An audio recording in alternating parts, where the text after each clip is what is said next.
It's with great pride that I rise today on behalf of the California Legislative Jewish Caucus in support of ACR 8 and to celebrate the extraordinary life and legacy of Dr. Martin Luther King Jr. The Jewish Caucus is humbled to stand on the shoulders of such a giant as Dr. King, whose teachings and words continue to pierce through the darkest of times for all marginalized communities, foreign and domestic. Last year, my colleague mentioned the special place that is forever carved out in the hearts and minds of American Jews for Dr. King.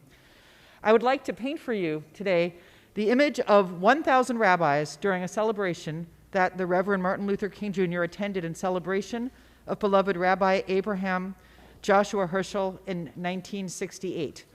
In Hebrew and in solidarity, they sang, "We Shall Overcome."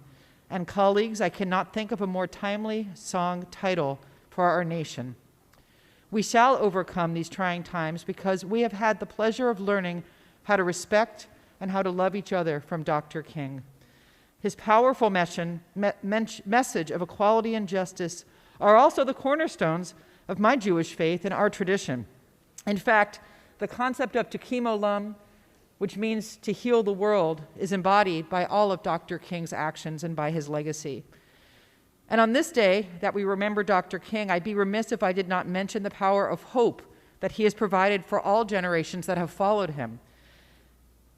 We must accept finite disappointment, but never lose infinite hope. Those were his words. And as we enter a new year, I implore all of us to never lose infinite hope so that we may continue to honor and advance the better tomorrow that Dr. King had hoped for all of us.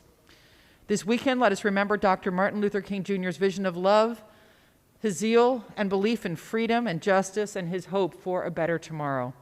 He was, as we say, a real mensch. In that spirit, I respectfully urge your support for ACR 8. Thank you.